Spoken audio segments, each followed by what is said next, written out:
सावधान इंडिया का ये नया दौर जुर्म के खिलाफ जंग की ऐसी बेमिसाल कहानियों का दौर है जो 100 करोड़ हिंदुस्तानियों के लिए बहुत बड़ी प्रेरणा बनेगी, जो इस देश के हर नागरिक के दिल में अपराध को जड़ से खत्म करने का जज्बा जगाएंगी, जो ये साबित करेंगी कि अपराधी कितना भी ताकतवर क्यों ना हो, उसे उसके असल अंजाम तक पहुंचाना नामुमकिन नहीं, इंसाफ और हक हासिल करना असंभव नहीं। सावधान इंडिया के इस नए सीजन में दिखाई जाने वाली हर कहानी बेखौफ अपराधियों के हौसले पस्त करके रख देगी। ऐसी ही एक लड़ाई गंगा ताई ने भी लड़ी।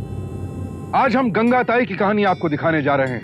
हक की हर मांग को बुलंद आवाज देने वाली गंगा ताई, हर दुख और दर्द को हंसकर पीने वाली गंगा ताई, बेसहारा और लावारिस बच्चों की मसीहा गंगा ताई। कहते हैं चूंकि भगवान हमेशा सबके पास नहीं रह सकता, इसलिए उसने मां को बनाया। लेकिन 1241 बच्चों की एक मां, आप भी सुनकर हैरान होंगे कि ऐसा कैसे मुमकिन है। आज के दौर में जहां 2 बच्चों को पालने में लोगों को इतनी मुश्किलात का सामना करना पड़ता है, वहां एक औरत इतने सारे बच्चों का पालन पोषण कैसे कर सकती है? गंगा ताई का जन्म समाज के एक पिछड़े वर्ग के बेहद गरीब परिवार में हुआ था।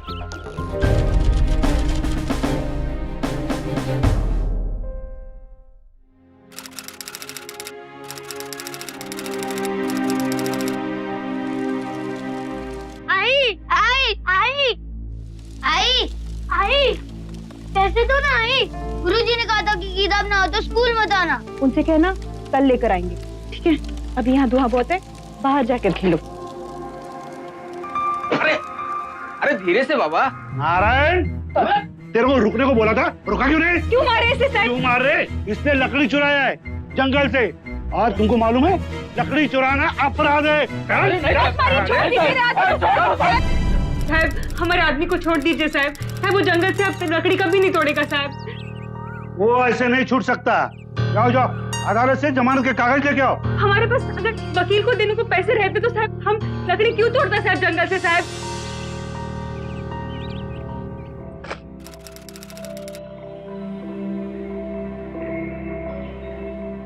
गांव में तो ऐसा पहली बार हुआ है कि जंगल से लकड़ी लाने के लिए किसी को जेल जाना पड़ा हो। साहब, थोड़ा गोबर लेती हूँ, चलेगा? कुछ नहीं मिलेगा, चल। दया करो साहब, चूल्हा ठंडा पड़ गया है। पूरा 2 दिवसापासून उपाशी है। बोला ना एक बार, कुछ नहीं मिलेगा गोबर पर। एक गरीब कमजोर औरत पे हंसते हो। थोड़ा सा गोबर ले लेती तो आपका क्या जाता? जंगल से 4 लकड़ी तोड़ने के लिए हमारे मर्द को जेल में डाल दिया। घर में ना लकड़ी है ना गोबर, चूल्हा कैसे जले? देखो, हम सरकारी आदमी है, जैसा अफसर लोग बोलते हैं वैसा करते हैं। अगर तुमको कुछ शिकायत है तो जाके तावड़े साहब से बात करो, जाओ।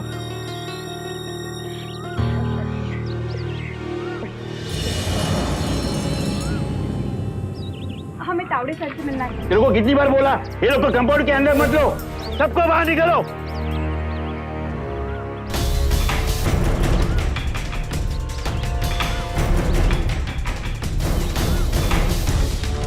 अरे ताई, इधर तो किधर भी नहीं लिखा कि अगर गोबर देंगे तो जंगल में ढोर चराने को मिलेगा। अरे कानून होता तो बोर्ड में लिखा होता ना। जंगल वाला है ना, हमसे फोकट में गोबर लेके जमींदार को बेचता है। हाँ। गाय हमारी तो उसका गोबर भी हमारा ही होना चाहिए ना। वो गोबर बेचकर जो पैसा मिलता है वो जंगल डिपार्ट का कैसे हो जाएगा? या तो ये लोग बेईमान हैं या तो कानून गलत है। लेकिन गंगा, कानून गलत कैसे हो सकता है ना? हर कानून अगर सही होता तो बदलता क्यों? गांधी बापू ने नहीं अंग्रेजों से कितना कानून बदली करके लिया था, फिर बाद में बाबा साहब ने आकर नया कानून बनाया था। पर वो तो बाबा साहब थे गंगा, हम लोग अकेले क्या कर सकते हैं ना? अगर हम एक होकर बोले तो बहुत कुछ कर सकते हैं। अच्छा, ऐसा कितनी बार होता है कि सरकारी कुर्सी पर बैठे लोग आम आदमी को कानून की जानकारी ना होने का गलत फायदा उठाते हैं। आम आदमी की सहूलियत के लिए बनाए गए कानूनों को उन्हीं के लिए मुसीबत बना देते हैं। ऐसे लोग ये क्यों नहीं समझते कि वो आम आदमी के अधिकारों के रक्षक हैं, ना कि उनके शोषक। गाय हमारी गोबर तुम्हारा, नहीं चलेगा ये कानून। गाय हमारी गोबर तुम्हारा, नहीं चलेगा ये कानून। गाय हमारी गोबर तुम्हारा, नहीं चलेगा ये कानून। सर, अवड़े, हाँ, ये क्या हो रहा है? साहब, मी सांगते.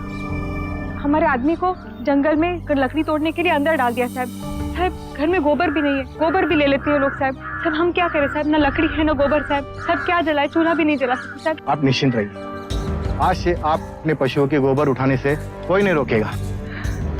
अगर आप गोबर बेचना चाहते हैं तो उसका निर्धारित मूल्य भी आपको मिलेगा। और जंगल की जितनी भी सूखी लकड़ियां नीचे गिरती है ना, वो आप चुन सकती हैं। इतना ही नहीं, हमारे वन विभाग ने आपके गाँव वालों के खिलाफ जितने भी केसेस किए हैं वो सारे हम वापस ले रहे हैं। धन्यवाद साहब। देखिए, धन्यवाद तो आपको देना चाहिए कि आपने इस भ्रष्टाचार के खिलाफ आवाज उठाई। और मिस्टर तावड़े, तुम सर, तुम्हारे खिलाफ सख्त कार्रवाई करनी चाहिए, लेकिन तुम्हें पता है तुम्हारी नौकरी भी जा सकती है। और पाटिल साहब, बड़े अफसोस की बात है, आप इतने पढ़े लिखे होने के बावजूद भी इस बेईमान का साथ दे रहे हो। शर्म आती है मुझे। चलिए। गंगा सीधी जरूर थी पर डरपोक नहीं। सब कुछ समझकर भी अन्याय सहना उसके स्वभाव में नहीं था। और चूंकि वो पढ़ी लिखी थी, इसलिए उसने अपनी आवाज बुलंद की और अपना हक हासिल किया। और सिर्फ अपना ही क्यों, पूरे गांव के लोगों को उनकी इस लड़ाई से फायदा मिला। लेकिन अफसोस, गंगा की जीत का ये पल ही उनकी मुसीबत का सबसे बड़ा पल बनकर सामने आया। गंगा ताई जिंदाबाद, गंगा ताई जिंदाबाद, गंगा ताई जिंदाबाद। तूने कौन सा ऐसा कद्दू में तीर मारा है तो लोग तेरे नाम के नारे लगा रहे? अरे भाऊ, अगर गंगा ताई न होती ना तो तुम कभी जेल से ना छूटते। जिंदाबाद गंगा ताई, जिंदाबाद गंगा ताई जिंदाबाद।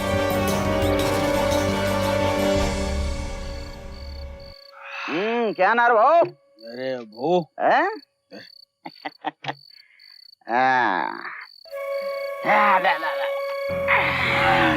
चलने दो, चलने दो। अच्छा चल रहा है। औरत की जीत की खुशी मना रही हो। वो तो है। बड़ी तेज निकली तेरी औरत। अच्छा बदला लिया वो तावड़े से। वो तो है।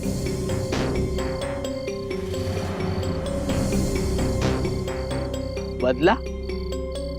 किस बात का बदला? सारा गांव जानता है और तुझे मालूम नहीं। गाँव जानता है? तेरी औरत गंगू और वो तावड़े का 1 साल से लफड़ा चल रहा है। 1 साल से। तावड़े? कौन तावड़े? तावड़े मालूम? अरे अरे नारिया, अरे वही तावड़े, जंगल वाला अफसर। गंगू उसके साथ भाग जाने वाली थी। नहीं नहीं, इसको यकीन नहीं हो रहा है। पूछ पूछ। अब एक दिन का हो तो बताओ ना, वो तो पूरे साल भर का लफड़ा था। गाय चराने का तो सिर्फ बहाना था।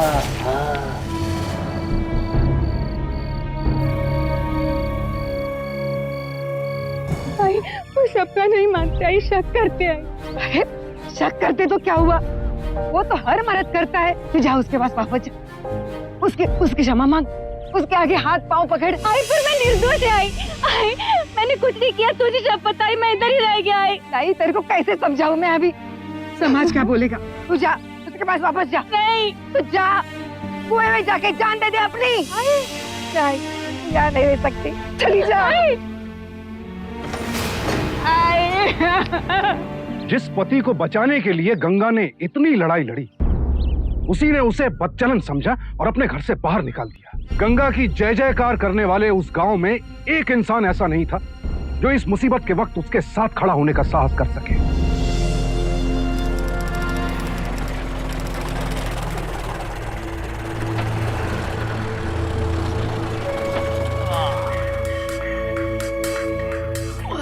हाँ ठीक है, ठीक है। क्या काका, कसं काय मजेत? बर बर, वाह वाह।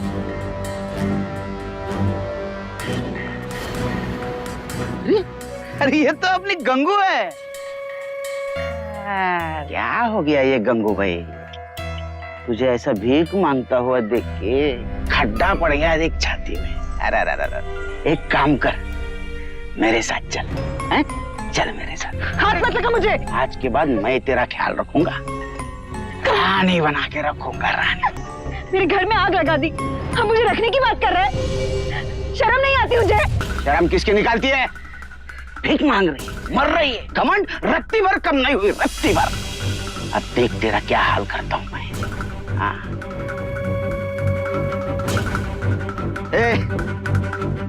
एक टुकड़ा भर भीख नहीं मिलनी चाहिए इसको। अगर इससे कोई रोटी डालेगा तो टांगे तोड़ दो।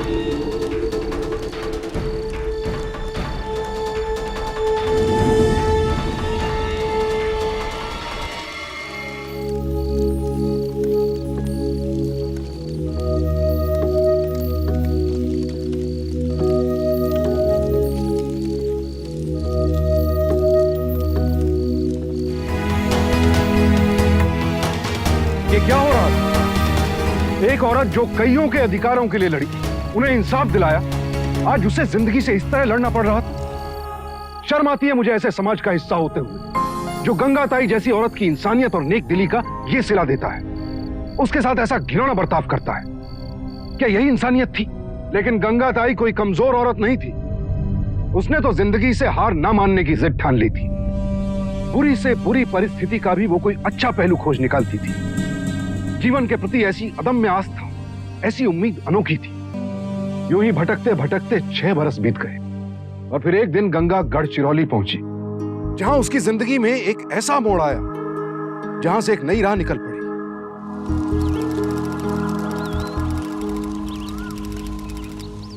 आपको बार बार बोला गया कि जंगल का यह क्षेत्र मानव मुक्त भाग क्षेत्र घोषित कर दिया गया है, इसलिए अब आप यहाँ नहीं रह सकते। इस जगह को छोड़ने की अंतिम तारीख 15 मार्च थी।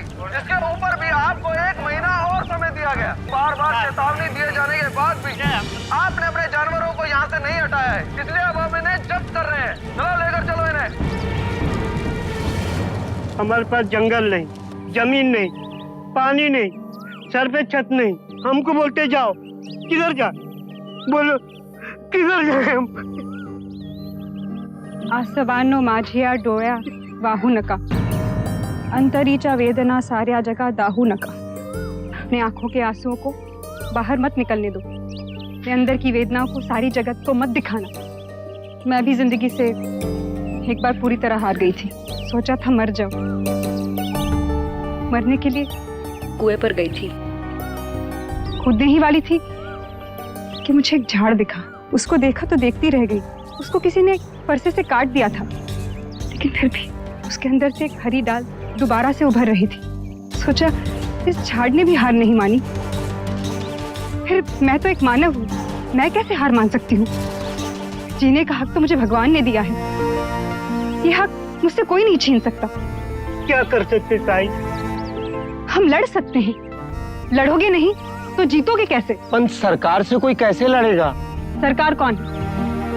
हम जैसे आम आदमी ही तो हैं। हर आदमी के अंदर डर को समझने की क्षमता रहती है। ये लड़ाई सिर्फ तुम्हारी नहीं है।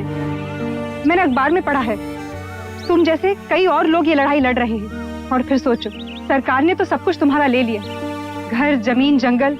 अब तुम्हारे पास होने के लिए बचा ही क्या है? अगर हारने के लिए कुछ बचा ही नहीं है तो फिर हार से कैसा डर? अरे हमें अंदर जाने दो ना, साहब से मिलना है। कब से रुके हम इधर? जाने दो ना अंदर। कहाँ से आ जाते हैं? मंत्री से मिलना। हटो, रुका के रोको यहीं। अरे इसको कैसे जाने दिया? हमको अंदर नहीं जाने देंगे। हटिए, मुझे मिलना है मंत्री जी। साहब, राम राम साहब। चलो चलो बाहर जाओ, बाहर जाओ। साहब, ये क्या बदतमीजी है? ए साहब, नौकर समझकर किस पे चिल्लाता है? हम आपके नौकर नहीं हैं, उल्टा आप हमारे नौकर हैं। आपको वोट देकर हमने इस कुर्सी पर बिठाया है, हमारे काम के लिए। तेरी समस्या क्या है? ये हुई ना बात साहब। साहब, ये गढ़चिरौली के आदिवासी लोग हैं साहब। साहब, वन विभाग ने इनको इनके गांव से निकाल दिया है साहब, और उनकी गायें भी ले ली साहब। साहब, ऐसे तो नहीं चल सकता ना साहब। गंगू ताई की, गंगू ताई की, गंगा ताई की, गंगा ताई की, गंगा ताई की। गंगा कानून की पेचीदगियां भले ही नहीं समझती थी, लेकिन न्याय का अर्थ जरूर जानती थी। और यह गंगा की पहल का ही नतीजा था कि गांव वालों की गायें रिहा हुई और उनके पुनर्वास के लिए जंगल के एक दूसरे हिस्से में जमीन आवंटित की गई। कौन है जो दूसरों की तकलीफ को अपनी तकलीफ समझता है? कौन परायों का गम अपनाता है? कौन दूसरों के हक और जरूरतों के लिए अपनी जी जान लगा देता है? बहुत कम ऐसे लोग होते हैं जिनकी आंखें दूसरों का दर्द देखकर छलक आती हैं। गंगा उन्हीं विरले लोगों में से है जिन्होंने अपना जीवन दूसरों के लिए समर्पित कर दिया। लेकिन जिस वजह से गंगा देश भर के लोगों के लिए मिसाल बनी, वो पल तो अब आने वाला था। गंगा ताई, अब तुम इस झोपड़े में मत रहो, हमारे साथ चलो, हम लोग सब साथ में रहेंगे। बहुत बड़ा दिल है आपका भाऊ, पर सरकार ने पहले ही आपको बहुत कम जगह दी है। क्या निधि? कहाँ कम जगह, बहुत जगह है। वैसे ही गंगा ताई, ये गांव पर तुम्हारा बहुत एहसान। पर वो बच्चे अनाथ है गंगा ताई, न उसके माँ है न बाप। पर रहने खाने का हक तो उनका भी है ना, और अभी पढ़ाई की उम्र है उनकी। उनकी देखभाल किसी को तो करनी होगी ना। मैं यहाँ रहूंगी, पर एक शर्त पर। क्या? इन बच्चों को मुझे दे दो, मैं इनकी आई बनूंगी, मैं इनकी देखभाल करूंगी। बहुत बिल्कुल।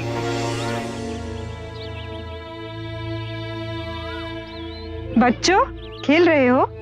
इधर आओ। तुम्हारा नाम क्या है? मोहन, रवि, दीपक, पूजा। तुम लोगों की आई नहीं है? नहीं। मेरे बेटे बनकर रहोगे? हाँ, आ जाओ।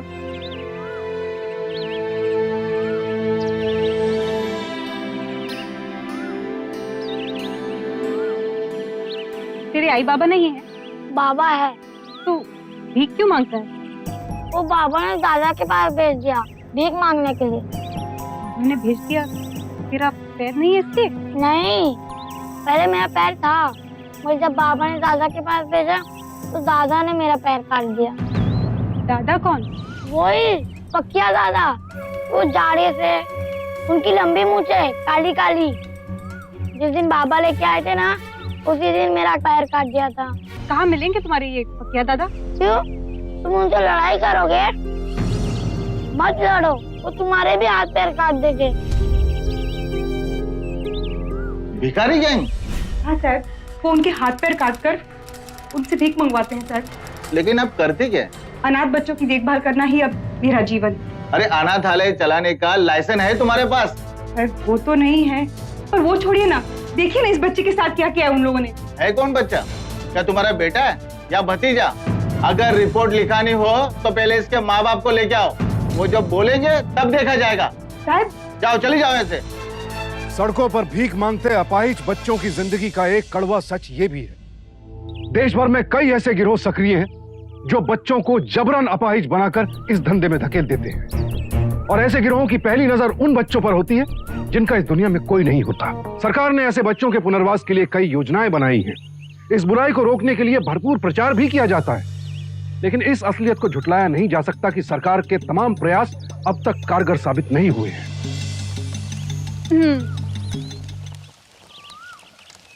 हाँ, ये है अशोक, आज से अपने साथ ही रहेगा। और अशोक, ये है आशा, पूजा, मोहन, रवि, और वो जो सो रहा है ना वो है दीपक। और आई, तुम्हारी गैंग तो बहुत छोटी है, पक्किया दादा की गैंग तो बहुत बड़ी है। बेटा अशोक, अपनी गैंग नहीं है, ये अपना परिवार है। और यहाँ भीख मांगने का काम सिर्फ मैं करती है। तो ये लोग क्या करते हैं? ये लोग दांत साफ करते हैं, रोज नहाते हैं, ठीक से खाना खाते हैं, स्कूल जाते हैं और पढ़ाई करते हैं। स्कूल? तू जाएगा स्कूल? स्कूल वाले कपड़े पहन के? हाँ हाँ, मगर स्कूल वाले कपड़े मिलेंगे तो ही। अनाथ बच्चों के लालन पालन का जो दायित्व गंगा ताई ने उठाया था वो किसी भी नजरिए से सरल नहीं था, खास करके तब जबकि गंगा ताई की अपनी खुद की कोई आमदनी नहीं थी। ऐसे में अपने छोटे से झोपड़े में लगातार बढ़ते जा रहे बच्चों की देखभाल के लिए गंगा ताई ने सहायता और सहयोग के लिए जगह जगह घूमना शुरू किया। अरे भाई, मैंने कहा ना आपसे कि सरकार आपकी कोई मदद नहीं कर सकती। सरकार ने पहले ही बहुत सारे, अरे आइए सब बैठिए, पहले ही सरकार ने बहुत सारे अनाथालय खोल रखे हैं, अब आप जाइए। साहब खोले हैं, लेकिन वो तो शहर में खोले हैं, गांव में तो कोई अनाथालय नहीं है। आप कमाल करती हैं, एक तो आपके पास अपनी कोई जमीन नहीं है, कोई साधन नहीं है, और आप चाहती हैं कि अनाथालय खोलें और उसके लिए सरकार आपकी मदद करे। बराबर है साहब, मेरे पास कुछ भी नहीं है, पर मेरे पास एक चीज है जो आपके सरकार के पास भी नहीं, वो है इरादा। मेरे पास कुछ भी नहीं है, फिर भी मैं 5 अनाथ बच्चों को पाल रही हूँ। ऐसे कितने अनाथ होंगे जिनको आसरा चाहिए होगा। सोचिए, जिनका कोई नहीं है वो बुरे से बुरे हालत में भी जिंदा रहते हैं। अरे भाई अतः जाना। अरे भाई सुनने दीजिए ना, कैसे जिंदा रहते हैं? है, वो जानता है कि उसकी जिंदगी बचाकर रखने के लिए है। ये तो कोई भी नादान बच्चा जानता है कि उसकी जिंदगी बर्बाद करने के लिए नहीं है। लेकिन कुछ बड़े लोग नादान बनते हैं, समझते हैं कि सिर्फ उनकी ही जिंदगी मूल्यवान है। बाकी लोग चाहे जिए या मरे, छोटा हो या बड़ा, अमीर हो या गरीब, सबका जीवन अनमोल है। हाँ ठीक है, अभी आप जाओ, मुझे जज साहब से कुछ बात करनी है। कुछ तो मदद। जाइए प्लीज। हाँ तो जज साहब, वो पेपर्स तैयार हो गए? सुनिए,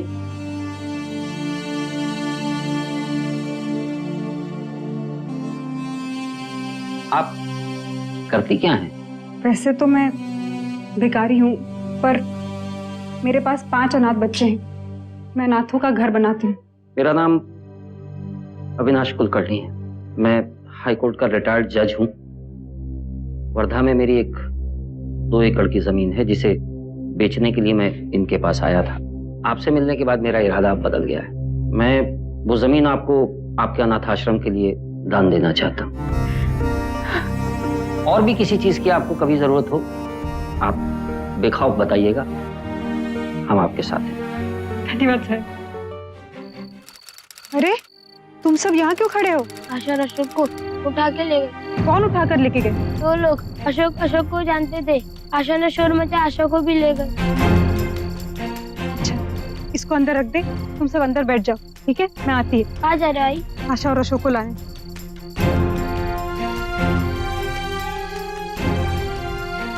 ओ भाव, मेरे 2 बच्चे खो गए।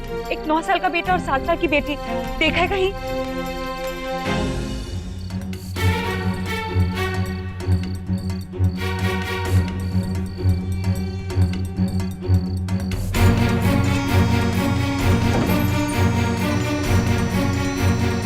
पक्के भाई। आशा, अशोक। रुक।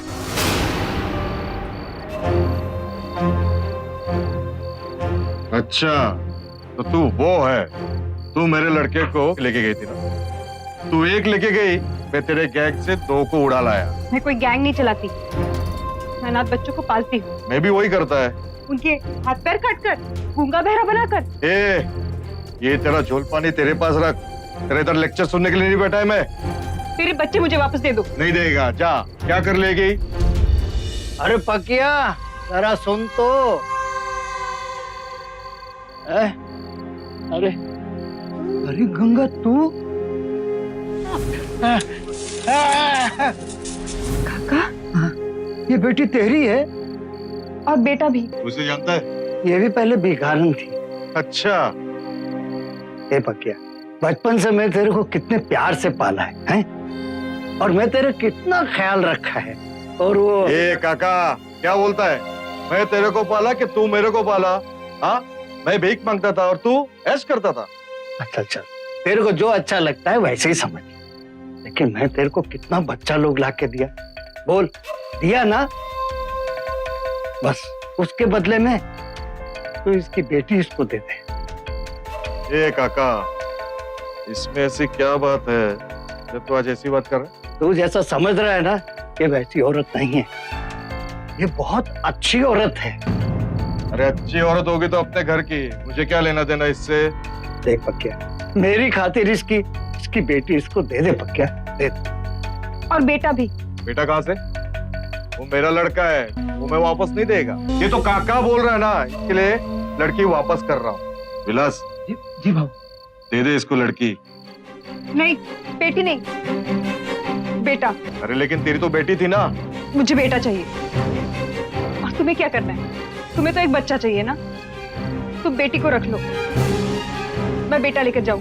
क्या फर्क पड़ता है मेरे को, किसी एक को लेके जा। विलास, जी भाव। खोल दे उस लड़के को। गंगा ताई ने यह कैसा अजीब फैसला लिया है। अपने जीवन में कई संकटों और मुसीबतों का सामना करने वाली गंगा ताई के सामने आज एक ऐसा संकट था जिसने उसे विचित्र दुविधा में डाल दिया। उसकी अपनी बेटी आशा, जिसे उसने 9 महीने कोख में रखा, जो हर मुश्किल हालात में उसके जीवन की आशा बनकर उसके साथ रही, आज उसके बजाय गंगा ताई ने एक पराये लड़के को चुन लिया।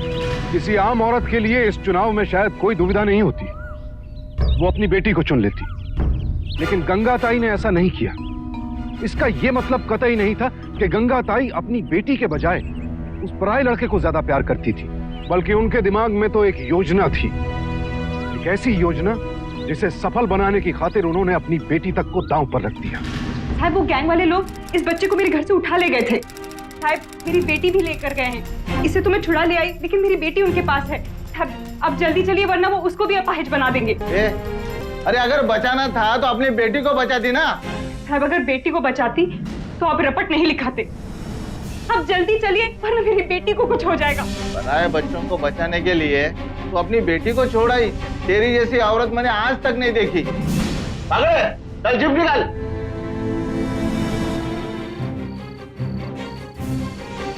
चलो आ जाओ, जल्दी आ जाओ।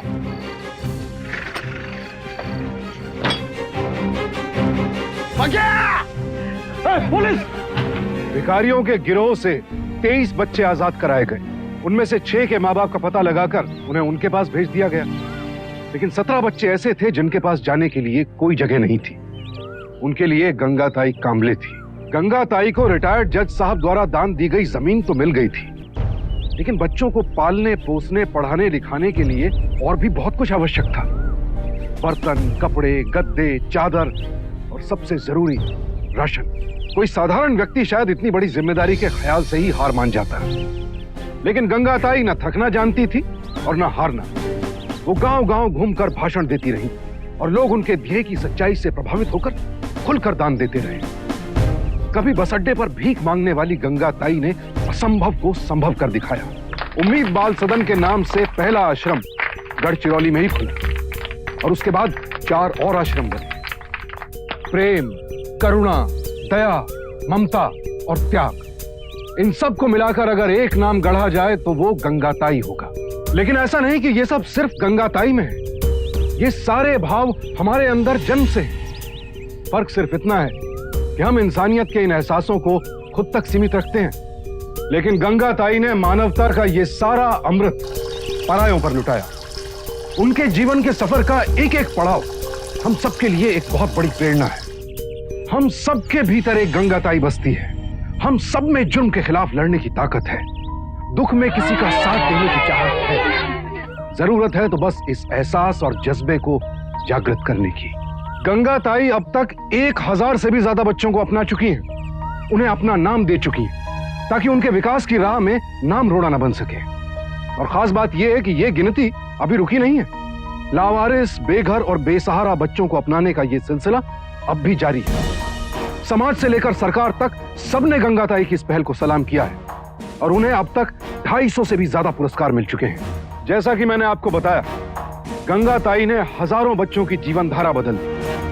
आज उनमें से कई बड़े हो चुके हैं और ऊंचे ऊंचे पदों पर कार्यरत हैं। गंगा ताई की परवरिश में बड़े हुए कई बच्चे आज डॉक्टर, इंजीनियर, वकील, लेक्चरर और कॉर्पोरेटर जैसे सम्मानित पदों पर काम करते हुए गंगा ताई का नाम रोशन कर रहे हैं। सावधान इंडिया गंगा ताई के साहस, उनके संघर्ष और उनके इंसानियत के जज्बे को दिल से सलाम करता है।